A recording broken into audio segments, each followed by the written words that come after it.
Well, hello everyone. Hi. Hello. I am so happy to be here with you.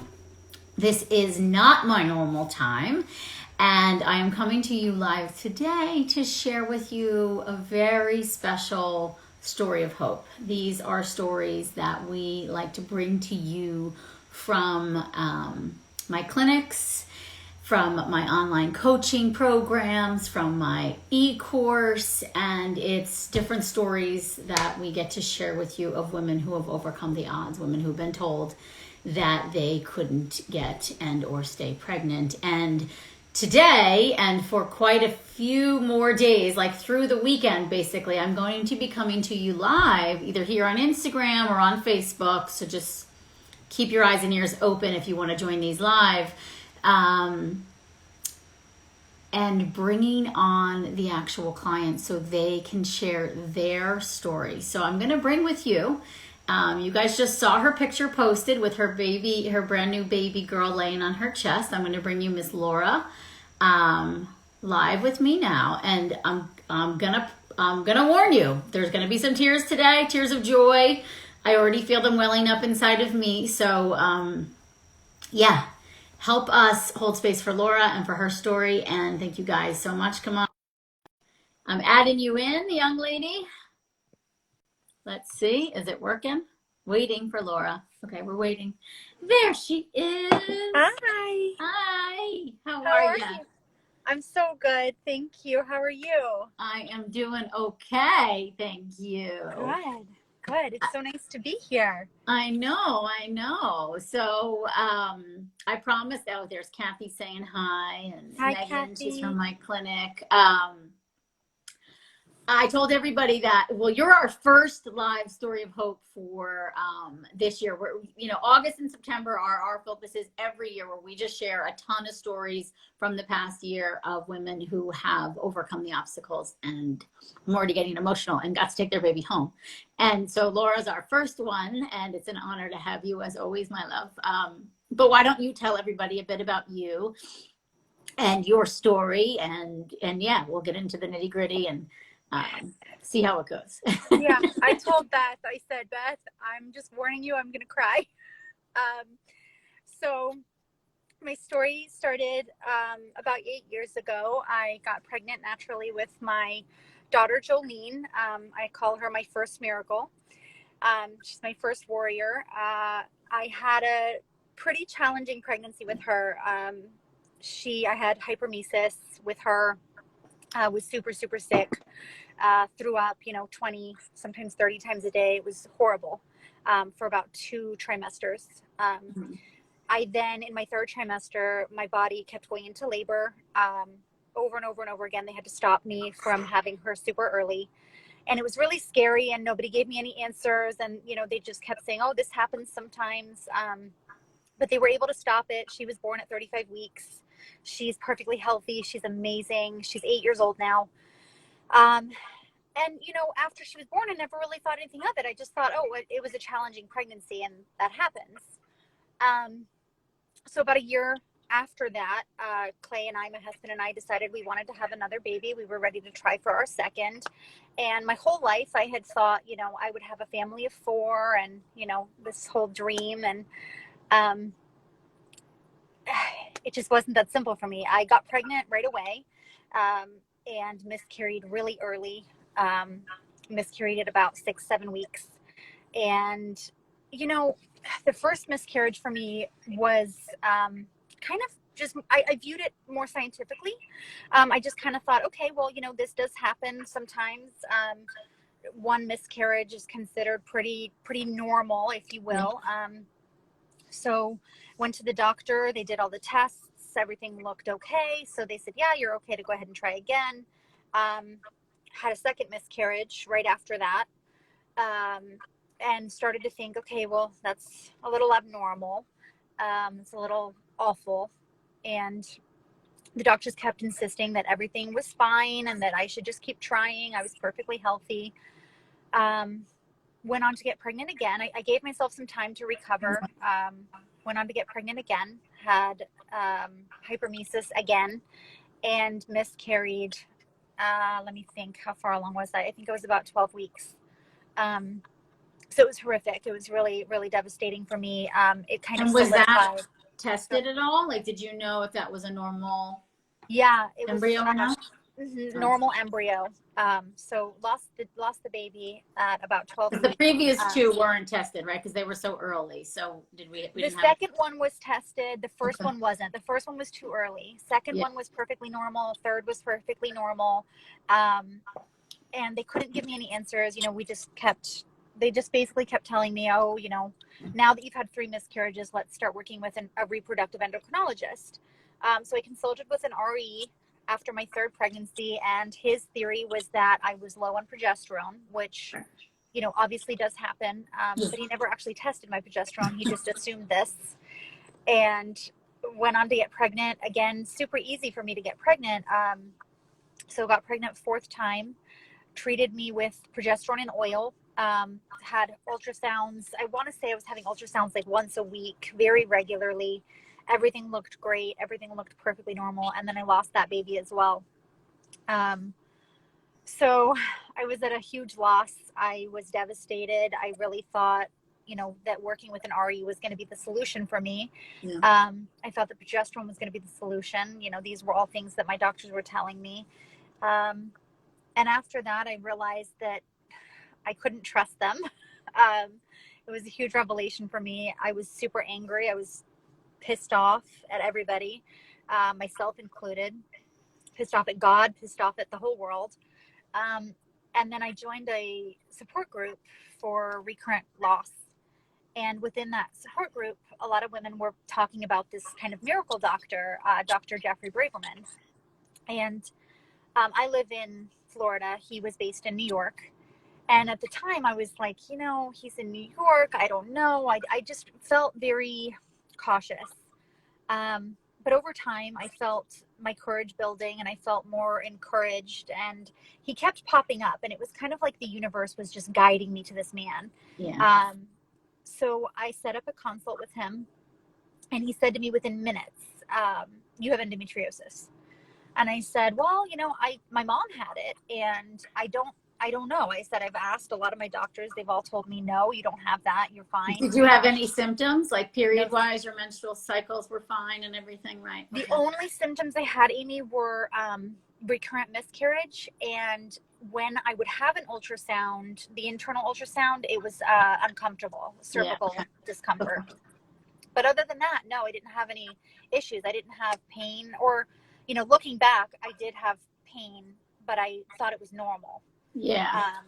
Right, because by the time you got to me, right, you had like 42 red flag symptom lists or something. So you did have health stuff going on that no one was really paying attention to. Nobody, including myself. I was chalking it all up to normal stuff. I was really tired. I had brain fog. I had some inflammation going on, telltale signs of inflammation, and all of it, I just thought, oh, well, this is normal. I just work a lot. Yeah.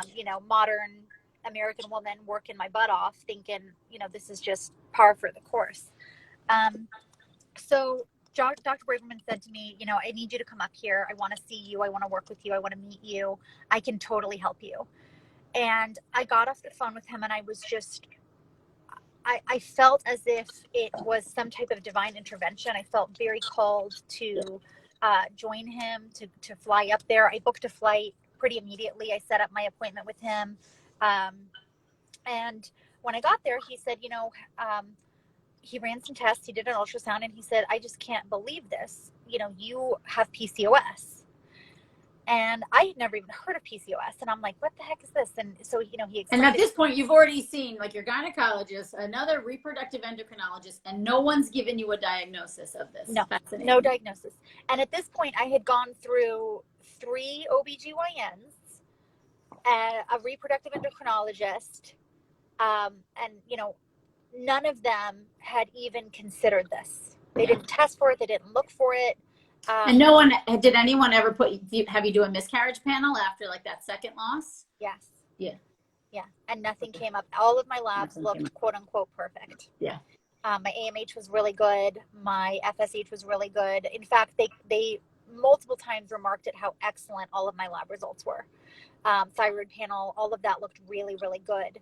Um, so anyway, Dr. Braverman suggested that he do a laparoscopic surgery for the PCOS and the endometriosis. I did have endometriosis. I had, I think it was level 2. It was all over my intestines. When Dr. Vidali got in there, my organs were actually glued together. It was that bad. And you were pretty much asymptomatic of endometriosis. Like, we think of endo as significant pain and clotting, like vomiting, diarrhea with your period, right? And you didn't have any of that. I didn't have any of that. None of it. I was asymptomatic with the exception of the miscarriages. Yeah. So did the surgery, recovered from the surgery, and when I met with Dr. Braverman to discuss everything, I said, what do we do here? I said, this has got to be more than medication. I said, how did I get here? And he said to me, have you met Aimee Raupp? And I said, no, I haven't heard of her. And he said, you have got to start working with Aimee Raupp. He said, I really think that you have a gluten intolerance. Your inflammation is off the charts. And he said, at this point, you were how overweight? How many pounds overweight too, right? Oh, let me think. I was probably about 25, 30 pounds overweight. Okay. But it was the weirdest thing because I didn't really look fat. It wasn't like body fat. It was like a swelling. Yeah. It was like a puffiness, like a bloating. Yeah. And, I was still wearing like a size 6. Right. And my body weight itself wasn't concerning. Like, none of the doctors ever said anything about that. Yeah. But I did look like if you look at before pictures of me, I was super, super bloated. Like, the inflammation was visible. Yeah. So he recommended that I start working with you. I got your book. I did a consult with you. You were at the time offering those free consults. I remember our consult. I remember where I was, like my office. It was at 2 houses ago. Yeah, I remember. Yeah. And again, I just felt this like. And I think you were at work, right? You were at like a restaurant. Yeah. Yes, I was. There was wine bottles behind you. Like, I'm always surrounded by wine. But yeah, so that's when our journey started, you and I together. And I just knew right away that you were going to help me get my baby. You and Dr. Braverman together, I just had infinite faith. And so Braverman didn't recommend like IVF or anything. He had done the surgery. He was then recommending to continue to try to conceive naturally with medications. And did he put you on metformin too, right? Yeah, so he put me on metformin right away. He had me do a full immune panel. I had an array of drugs that I had to take with ovulation when I started to try to conceive. So because my inflammation was so high, Dr. Braverman and I all decided to really give my body time to heal. Yeah. So I think I worked with you for at least a year. Yeah, it was. And how old were you at that point? 31. Yeah. Okay. So yeah, because we did the consult, and then you were a scholarship winner to the e-course, correct? Yeah. So you were following me like very intensely and regularly, and I think it was the first year we did the official scholarship. I had unofficial scholarships. It was the first year we did the official scholarship with an application and everything. I can't even remember. I don't know if you did. You applied and everything, and you were chosen. Which you guys watching, if you don't know what the heck I'm talking about, you can fill out a scholarship. It's at aimeeraupp.com/scholarship. We'll be giving them away all week for the Yes You Can Get Pregnant e-course. And Laura was, so it was 2 years ago, then we gave you the scholarship. And so, yeah, you were reading the books. I think you dove right into the body belief plan, right, for the autoimmune aspect. And I think, in your notes that we have some notes about what we were talking about today. So I have the red flag symptom list, which I have in body belief. And I have women, it's in the beginning of this book, or I have the readers go through and check off how many red flags they have before they start the protocol so that they can see how things shift. And there's a lot of red flags like on here, see? She checked off 42. She had 42 red flags, which is a lot. Like I say in the book, if you have 3 or more on a consistent basis, like we're concerned about autoimmunity, Laura had 42. And then so So yeah, so I mean, why don't you tell them the timeline, right? So it was like you Yeah. started with the body belief, then you got into the e-course. So, I mean, to be perfectly honest, I pretty much stalked you. Every single piece of information. Like I followed you on Instagram. I followed you on Facebook. I watched your YouTube videos. Any piece of information that I could find that you had put out into the world, I devoured it. But I didn't just watch it once. Like I had it on loop. Yeah. She's one of our leading TAs, I call her. She's like the head TA in the e-course at this point. Well, I've learned so much from you. And so, yeah, I had all of your information on loop, and I read your books and I devoured them. I reread. I mean, I completed Body Belief in like a day and then reread it the next day. It was life changing for me. And when I first did the red flag symptom, I don't think I was fully honest with myself. Like I was like, okay, I have like a few of these. Right. And then I went back and I was like, you know what? Let me just really sit with this and really truly connect with myself and determine whether or not I have these issues, because a lot of it I was just bullshitting myself. Yeah. But when I really thought about it, a lot of those flags were present in my life. Outside of like the standard brain fog and exhaustion. So yeah, the timeline, I joined the e-course in September of 2018. You and I worked really closely.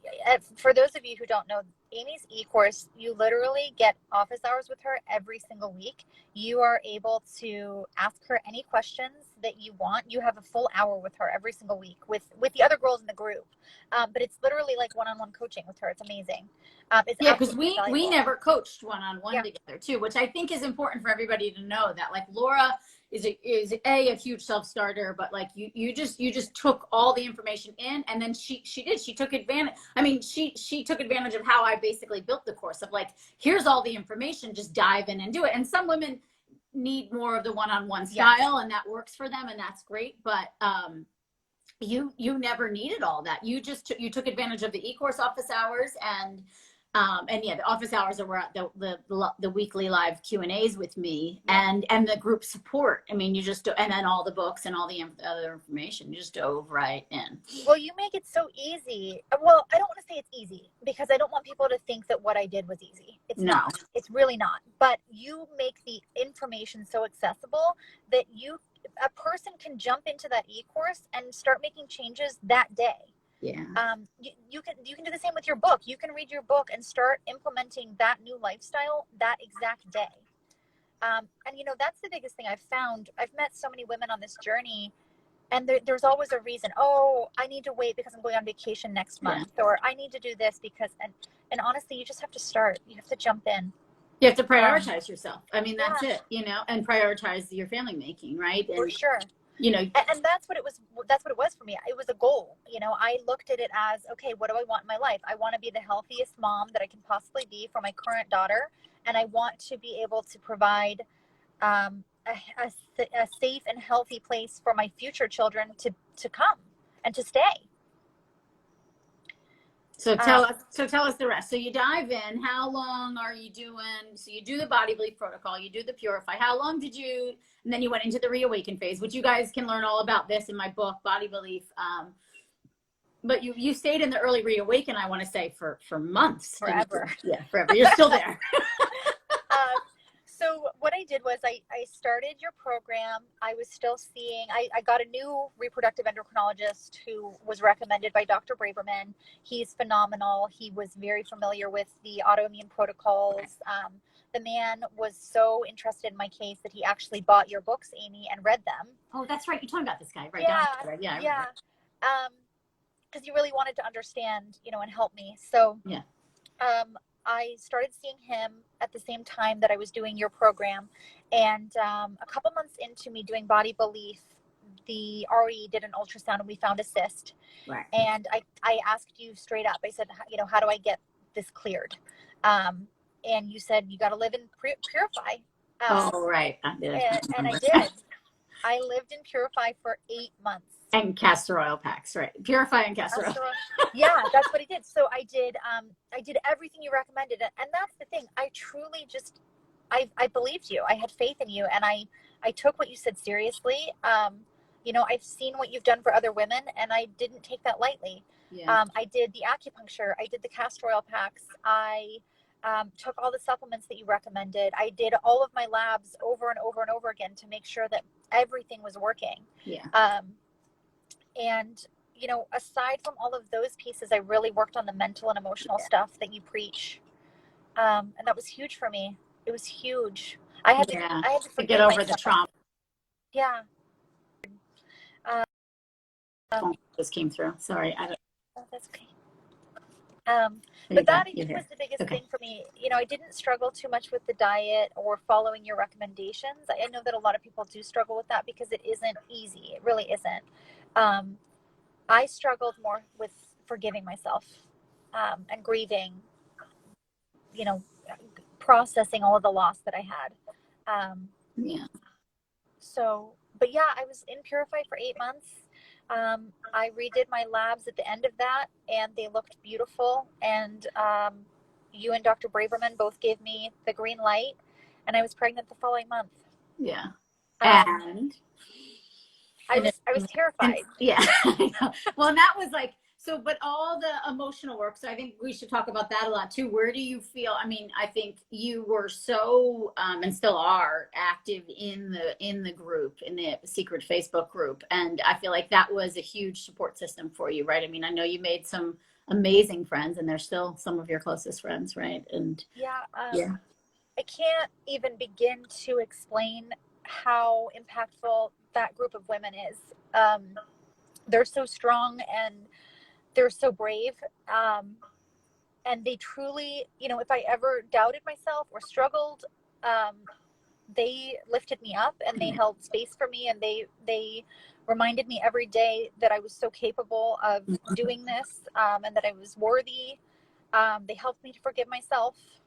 It was incredible. I've made lifelong friends with a handful of the women that were on the same journey, and that's what we did. We had offline connections where we, outside of the group, we would pray for each other, and we would hold each other up, and you know, we developed mantras for each other and for ourselves. And you know, one of my dearest friends from the group, Alexandra, she's in Australia, and she got pregnant shortly after me, and her and I both suffered from this like really serious ultrasound post-traumatic stress. Yeah, just trauma. Like going into that room, they close the door, and it's like I feel the panic just washing over me.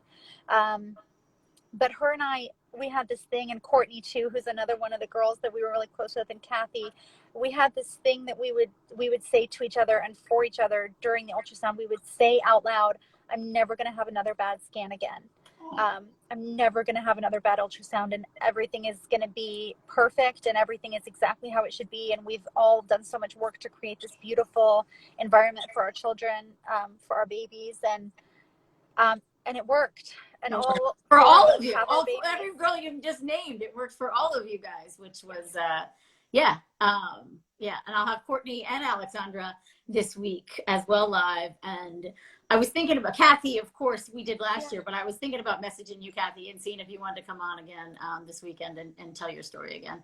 I know you're watching right now, but I love that part. You know, it's like I always say, and I'm going to cry, that the best thing I created in my life next to my child was that group, because it's just so beautiful what you guys do for each other. And I just get to witness it and, you know, and guide you guys along. But what you've done and taken from it, especially from that emotional space, you know, it really does prove the theory of like that Harvard research of like women in support groups get pregnant twice as fast as women who are not. And I think maybe it's the right kind of support group. I feel like whatever we did, and Beth is, and you guys are such credit to that. We did something right, because you're allowed to vent and whine and bitch, but like we kind of nip it and then we're like, okay, how can we turn that around? And we like shift the beliefs, and then people come in and support and cheer for each other. And it's just, and everybody's so sensitive of like, this is a sensitive topic, you know, or I'm going to share something about this, and so read it or you don't. But that part has been so, you know, even for me, it's one of the greatest pleasures of my life. Like Thursday at 11, I mean, I just love it. You know, it's one of my favorite times. I mean, I'm still super active in the group. I have my baby, and I still come every single week. I show up so excited it's like, I don't know how to explain it. It's more, it's so much more than a support group. It's It's a family. family. Yeah, it's Yeah. family. I agree. It is. It's family. And the way everybody holds each other up is just, and then cheers each other on too. Like one thing, Yeah. that I think, I think other girls did for you, and then you now do for other girls is like, no, you got to take the diet seriously, and you got to take the supplement seriously. Like this is what works because, there are cases where it's like they see the fertility immunologist and they do all the meds, but then they're still miscarrying, right?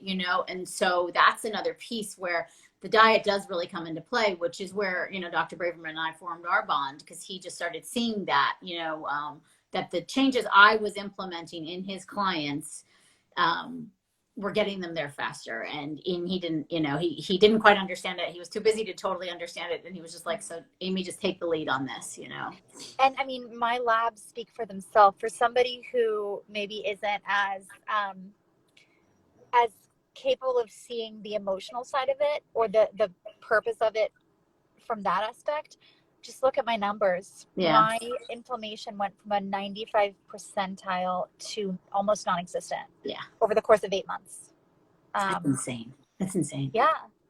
And if we know inflammation is like the number, and the other thing too with you was you were creating healthy embryos. So it's like your egg quality, quote unquote, was perfectly fine. It was the environment. So to think about that for girls too that are considering like, oh, it's my egg quality that's bad and I keep miscarrying. Like if someone isn't testing, or if you're older than say Laura is, but then you go to donor and I've seen that and you still miscarried the donor. And, so it's really about creating that healthy uterine environment for that baby to grow optimally. So obviously Laura's case was to prevent the miscarriages, but in other women's cases, it's really to optimize the egg quality as well, but just to continue that pregnancy all the way through and to be the healthiest you can be on the other side of it. For sure. And, so a couple of things that were so different in my sixth pregnancy, which was the most recent pregnancy where I had my baby. And so baby Isla is how old now? She's almost 6 months. Yeah. But I can just say my pregnancy, the experience itself was so different. All of my previous pregnancies, I had really severe hyperemesis, really severe. I was in the hospital, in and out. I mean, it almost killed me. My third pregnancy in particular really almost killed me. This pregnancy with Isla, I think I threw up a handful of times. Yeah. And that's because your blood sugar was regulated. Yes. That's all that was. It was like the PCOS component to that, right? Oh my and God, you were absorbing your nutrition because that much inflammation, you weren't absorbing nutrition. And another huge difference. So my pregnancy with Jolene, I had her afterwards. I struggled with breastfeeding. Mm-hmm. My supply felt inadequate. She wasn't gaining enough. I couldn't breastfeed. I managed maybe 6 weeks. I'm still going. And I tell you what, Aimee, my milk looks like colostrum. Yep, that's and it's the diet. We make full fat milk over here in our group. Yes, we do. That's what my baby nurse said that about James. And when I was breastfeeding, she's like, "You don't make milk, you make cream." Seriously, that's what it's like. It's like cream. There's like a residue on the bottles when she's done. When I'm at work, she bottle feeds obviously, and when the milk is like cream on the side. I think this is a good question too from Jamie. How did you handle all of this while having your first already? Jamie also has unexplained secondary, and it seems so hard as everyone focuses like you're not grateful for that first baby. And I think I struggled with that. Yeah, I struggled with that in a sense of feeling. At times, I felt like I should be happy with what I had. I felt like I shouldn't be trying for more because there are so many women that don't have even one child, and struggle with infertility or miscarriages or whatever it may be. So I did struggle with that from that place, and the support group really helped me with that. They really helped me to recognize that if a baby was calling to me, there was a reason. Yeah. And that it was meant to be and that it would be. As far as how did I actually manage my first daughter, she's 8. So the first couple of pregnancies she wasn't aware of. The third pregnancy and fourth pregnancy, unfortunately, she was at an age where she was aware. She isn't old enough yet to where we have had to fully explain what I went through. I will at some point explain it all to her. But I will say there were months at a time that I was in and out of the hospital, and I'm sure that it was very challenging for her. Luckily, I have an amazing support system, not only within Aimee's group, but also at my home. My husband is incredible.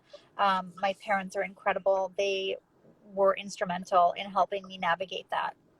Yeah, and that's it. Support. I mean, that's the Yeah, key, right? It's the yeah, support. and love too. I just love on that girl Yeah, and all the that's time. it. And you're teaching her too of like, that this was a priority to you as well, Yes. and and growing your family and taking back the power over your health, and Listen, there's so much that you're teaching her. Yeah. she's 8 years old, and I'm telling you, she could be a dietitian. She knows so much about what's healthy and my family was on the diet with me, Yeah. because it's Yeah. impossible to do multiple meals. Yes. So she's incredibly healthy as a result as well. I wanted to see too.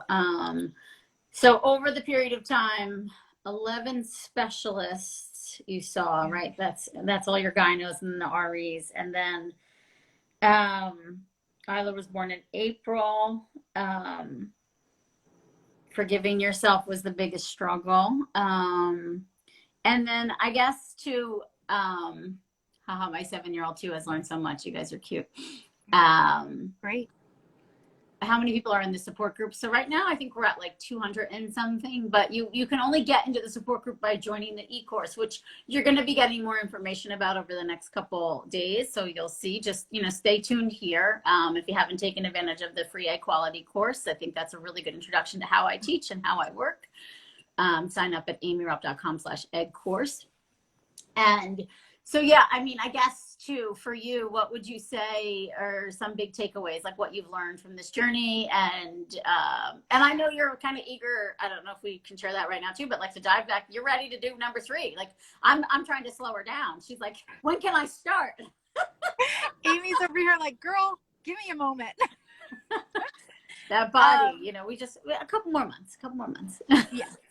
So the biggest takeaways for me are to listen to yourself, to advocate for yourself. That's something that Yeah. I have to forgive myself for not advocating sooner. I didn't know. I trusted my professionals. Yeah. I didn't ask the questions because I just didn't know. So that is a huge thing.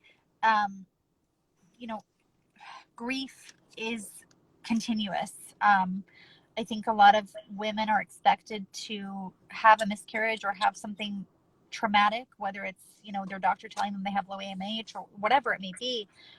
We're expected to just bounce back. And I don't think that's what that realistically looks like. I mean, I still have days, October is coming up and I had multiple miscarriages in that month. So October is really hard for me. Yeah. And even though now I'm on the other side of it, I still honor that grief. You have to. Yeah. So those are huge things. I mean, as far as like fundamental things, like eat the liver, do the bone broth. Yeah. And I think don't write yourself off, like do the hard things. You're capable of it. Don't make excuses for yourself. Just freaking do it, Yeah. I think that's such a big takeaway too, because it's like, I think on the other side, you want to be able to say to yourself, regardless of the outcome, that you did give it your best shot, right? That you did do all the things that you were led to, if you will, because that's the biggest thing. Like that's what can make the rest of your life pretty unhappy and miserable, is if you live in a state of regret and second guessing yourself, right? And so to look under every rock and just know that you've explored all those options. I mean, we say that all the time. Yeah. Leave no stone unturned. Yeah. And that's, that's the favorite part of my job, is like to really try to figure it out, but also I think, you're just a perfect testament too, to like, you took all the information. And I think the other thing too is like from a few select trusted sources, like you were in all the other groups, I'm sure, and following all the other natural fertility experts and the other people out there, but it was like, you would always take it to the group and be like, what do you think about this, Aimee? Or what do you, instead of letting yourself get completely overwhelmed, it was like you went to your trusted resource. And I just followed my gut, Yeah. in multiple senses. But I truly felt so aligned with you and with your mission. And that spoke so highly to me and so deeply to me that a lot of that other noise just kind of faded away. Yeah. It was very easy for me to really, truly trust you. And I think from that first consult that we did, I just knew. Yeah. It was like Isla said to me, this is your woman. She's going to help us come together and get to the other side of this. I just knew. Yeah. Yeah. Well, thank you. Thank you for trusting me. All right, guys. So I think if you have any last questions for Laura, let's see. Don't write yourself off so hard. Love the equality course. That's great. Glad to be here. Let's see. Just received my results from my scan and they found a cyst on my left ovary. They said not to worry. We'll do another test in 10 weeks. Should I be worried? Again, I mean, did you hear what Laura said before? When she had a cyst, I said to go back and live in the purify phase and do your castor oil packs and your acupuncture, and we will make that cyst go away. And it went away. I never had another cyst since. Yeah. That's it. Not one. That's amazing. That's amazing. Yeah. It's a sign. The cysts are a sign of stagnation. And they're also, what I learned when I went through my cysts, or also I think there's some pent up anger and frustration in there. And so we got to process and release, so I think the diet and the herbs and the acupuncture and the castor oil, all supremely important, but there's an emotional layer to it too that, and I think for you, that cyst coming up, it was just the other layer, one of the last layers of the emotional piece that you just still had to work through. And you're still doing your trauma work on the other side of this. I think that's a real, honest thing to share with everyone too, that you don't just get this baby and then all is well and all is fixed. It's like all is well and it's beautiful and you're grateful and, you got to the other side of those losses, but this path does forever change you. And I do think, the continuous emotional work is so important. Yeah, and I think we're always growing and changing and evolving. And now I'm on this side of how do I be the best mother to these girls? Yeah, yeah. What diet phase was I on during pregnancy? I think you can reawaken, right? We added back in some carbs and stuff. Yeah. So Aimee had me. I asked her. I was getting some pretty gnarly PMS-y, ragey symptoms. So we reintroduced some plantains and some sprouted rice right before I started trying to conceive. We did it in a timely place where we knew that if there were going to be red flags that popped up, it wouldn't impact my conception. So we reintroduced. I didn't have any reaction to them, so I was able to maintain early reawaken through the first and second trimester. Towards the end of the second trimester, Aimee had me start reintroducing some dairy and some sprouted nuts. That went really well. I didn't have any reactions. And then in the third trimester, we had to reintroduce pretty much everything. Yeah. And we did that through the guidance of my immunologist and also through Aimee. She had me reintroduce slowly. But essentially the thought process, and Aimee, you can kind of clarify, is essentially that you don't want the baby to have intolerances. So we reintroduced everything, including gluten. The only two things I have never introduced or reintroduced, I should say, are soy and peanuts. Yeah. Yeah. And Isla seems fine so far with food stuff, right? Yeah. Good. Yeah. She's doing great. Yeah. She, she was born perfectly healthy. I had to have a C-section because she was breech, which was another thing that the group helped me work through. Yeah. Because that's not really the birth I had envisioned, but is any of this? But let me tell you something, and we've discussed this before, Aimee. Looking back, all of this happened to me to make me a better, stronger person. I know that, when I was living it, when I was in the moment, it was horrific and I didn't think I was going to survive it. But I don't know how to say this without sounding, in a way, I am grateful for everything I've had to go through. And I knew the whole time that Isla was going to make her way back to me. Aimee had me read a beautiful book called Spirit Babies that helped me to really connect with her and understand that she was just waiting for me to be ready. She was teaching me some lessons, one of which was patience. Mm-hmm. And self-care, and like nourishment, like you were, and I think most people live in a space of ignoring a lot of things in their life, we're just making do, like, oh, isn't this just normal? Everybody has pain with their periods, and everybody, has brain fog, and I work really hard, so I'm tired, and like all these things, which I really do address a lot in Body Belief. So yeah, I think it's that too. Like she, and I always joke too that, I think they get to see, especially like on the secondary side, they get to see the kind of mom you were when you brought through the first child. And I think from a spiritual perspective, they're like, hey, I want that same opportunity. Like, no, get back. I want you to get back to you. Remember who you are. And then I can come through, It's so true. There were a lot of things in my life that I had to adjust for her to feel safe, I think, is really what it boils down to. Yeah. Yeah. And that's it, so bravo. You did it. You did it. We did it. Yeah, we did it. We did it. Thank you. All right, guys, I'm gonna hang up and let Laura go about her day and vice versa. I am in the midst of preparing for the live Q&A tonight. We have a shitload of questions, so we might be on for like 2 hours, so be prepared. I'm going to try to get to everybody's questions. I'm going to have more information on the course that Laura joined that really helped her, the Yes You Can Get Pregnant e-course, in tonight's Q&A as well. And I am going to give away 1 or 2 scholarship winners as well tonight in the Q&A, but you have to be attending live.